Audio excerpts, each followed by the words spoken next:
Can you imagine hearing a voice from 100 years ago? Can you imagine hearing a voice from 100 years ago?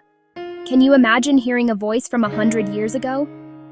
Not just reading words in a book, but actually hearing the sound, the breath, the emotion of someone who lived through history.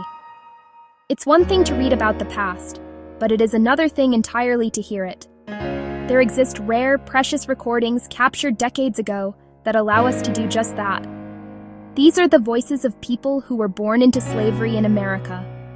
For so long, their stories were told for them, often silenced or changed. Let me introduce you to someone. Her name is Sarah Gudger. In 1937, when she was 121 years old, she sat down and shared her story. Think about that for a moment. She was born in 1816, a time when the United States was still a young, conflicted nation. She lived through slavery, the Civil War, emancipation, and the difficult years that followed. When an interviewer from the Federal Writers Project came to her small home in Asheville, North Carolina, they captured her voice on a recording. The power of these recordings is in the details, the simple, devastating phrases that paint a picture of daily life under slavery. Sarah Gudger states it plainly, her voice heavy with the truth of it all. "I was born a slave," she says. "I was never taught to read and write. We had no books. Imagine a world where you are denied the basic tool of knowledge, where the written word is forbidden because it might lead to ideas of freedom. Education was a threat to the system. Keeping people in darkness was a way to keep them in chains, a deliberate and cruel strategy to control their bodies and to control their minds."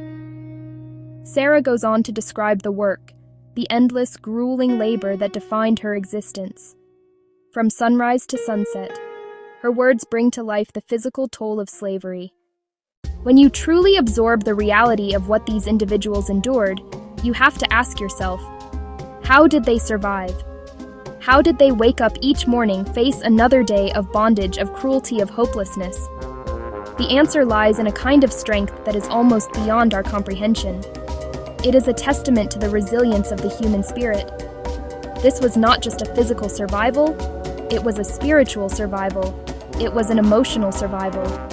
Their strength was a quiet, stubborn flame that refused to be extinguished by the winds of oppression. This strength was often rooted in faith. For them, faith was not an abstract concept. It was a lifeline. They would gather in secret, in what they called hush harbors, to pray and sing together. Songs we now know as spirituals were born in these moments. Songs of sorrow, songs of hope. It would be a mistake to listen to these voices and think of them only as stories from a distant past. The truth is, their echoes are all around us.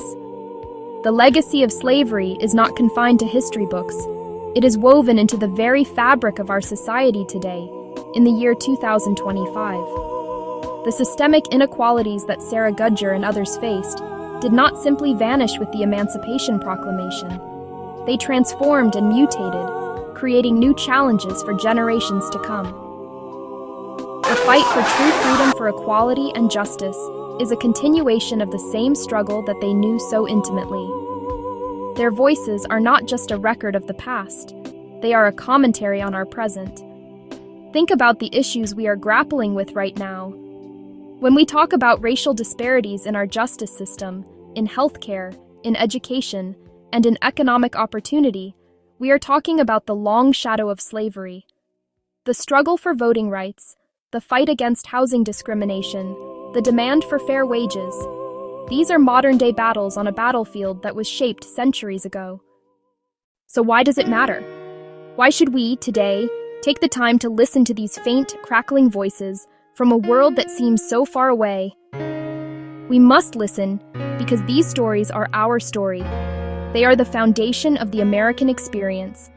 To ignore them, to turn away from their pain and their truth, is to build our national house on a foundation of denial. True healing can only begin when the truth is faced head-on in all its complexity and discomfort. We must listen so that we never forget.